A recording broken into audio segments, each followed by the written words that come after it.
So I thought an interesting stat posted by Chase Brown, and it kind of really spells some volume here. So starting off training camp, we did see that the Bengals rookies went to Fort Knox, right? Now the only veteran that joined them was actually Chris Evans, and the reason why is because he participated in the dog chasing down activity, where you put on a suit, you run away, and the dog chases you down and rips you to the ground. Now, he said he did that because he wanted to work on his pass blocking. And he said how important it was to be, a good enough pass blocker at running back. Not everyone wants to be, the pass blocking running back, but someone has to do it. Well, here's an interesting stat by Joe Goodberry is, as he says here, the Bengals don't ask their running backs to pass block that much. Joe Mixon did it at 8.8% of his snaps last season. Samaje Perine blocked on 11.6% of his snaps. This preseason, Chase Brown had 14 pass protection snaps, tied in for the most in the league, 14.4% of snaps. And without him registering a single pass pro snap in week 3 in his 20 snaps, so it was 18.2% before this past week, which is extremely high for them. They were getting the looks they needed. And again, if you go back and watch him, yeah, he was pretty dang good in the pass protection game. Same thing with Chris Evans. But what we are seeing here is they're trying to kind of get a little bit of everything from Chase Brown. They're trying to have him be the pure running back in between the tackles, also a pass catcher, and also a pass blocker. Now, this is preseason. Keep that in mind. When you go to the regular season, these type of numbers are not going to translate. You're not going to see him, pass blocking at that level. But again, this is them trying to work on him and perfect him. And if they saw him out there, right, and he was pass blocking, he was absolutely dog water, they would not put him out there 14.4% of his snaps as a pass blocker. They'd be like, okay, well, we saw what we saw from you, and you don't really look that good. Now, he didn't look perfect, but what he gave them is a lot of potential. And they were seeing, as they said right here, they were getting the looks they needed. Yeah, they were seeing that he has, like, okay, he could do this, he could do this, he could do this.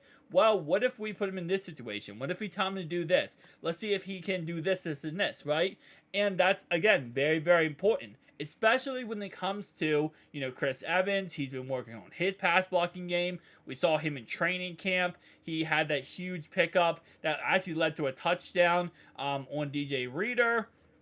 Now, and we also, by the way, Chris Evans has looked really good in pass blocking. Also in preseason, is all coming together here, right?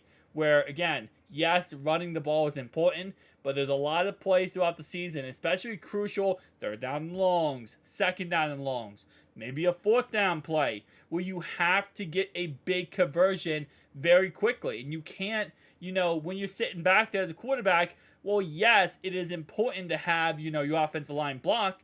Listen, people are going to come in, are going to come in sometimes. They're going to get around your guy. They're going to beat your guy.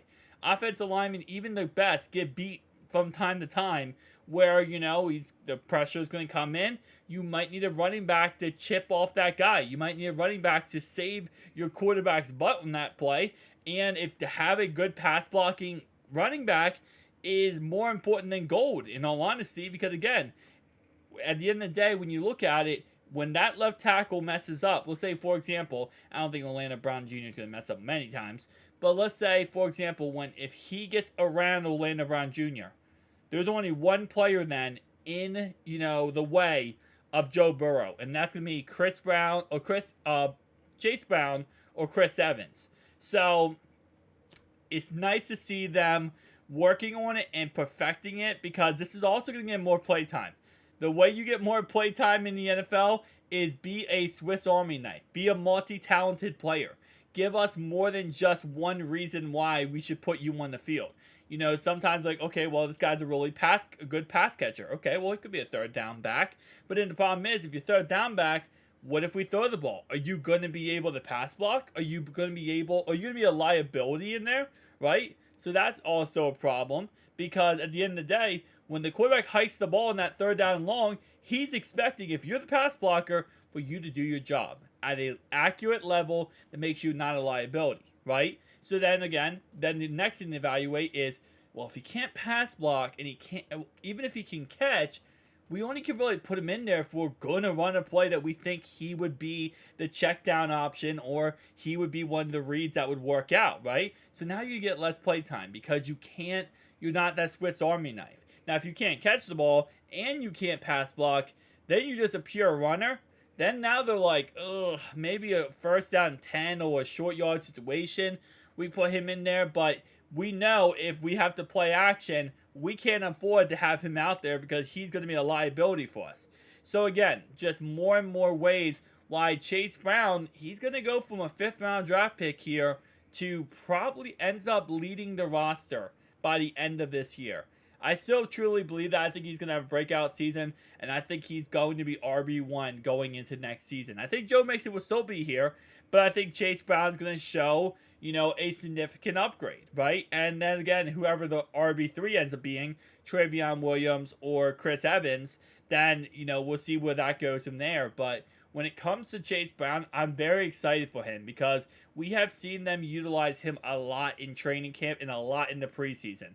Yes, pass blocking, also screen passes, check down passes, runs up the middle. And there's a lot of short yard situations, 3rd and 1, 3rd and 2s, that he was getting in preseason. So it's one of the situations where, yes, Joe Mixon is our bell cow back, but it's nice to have a change of pace guy because when you have Chase Brown on the field with his speed, his hands, his pass blocking, his pure just like determination to make a play, that's the type of guys that as a defense, you don't know how to stop. You don't know what to do against those type of guys because there's certain players you can plan against and there's other players you're like, okay, this guy's on the field. This is probably the look they're going to give us. This is probably what they're going to do. This is probably what they're going to, motion on, whatever. With Chase Brown, you don't know. Joe Mixon, you got a general idea. Chris Evans or Travion Williams, you have a generalized idea that probably Chris Evans and Travion are not going to be, running between the tackles. They're probably going to be either pass blocking like that or they're going to be a pass catcher, right? And most likely they're going to be a simple, dink and dunk type player. They're not going to be a player who's going to sit there and, really be that switch army knife that is going to make the defense go, ooh, okay. What is he doing here? What are they doing here with this guy? So I'm excited to see how he does blossom in the NFL. And again, like I said, at the end of the day, we're just going to have time will tell how good Chase Brown ends up becoming, guys. But definitely tell me down below your thoughts and opinions. And we got how many weeks? I think, the 11th?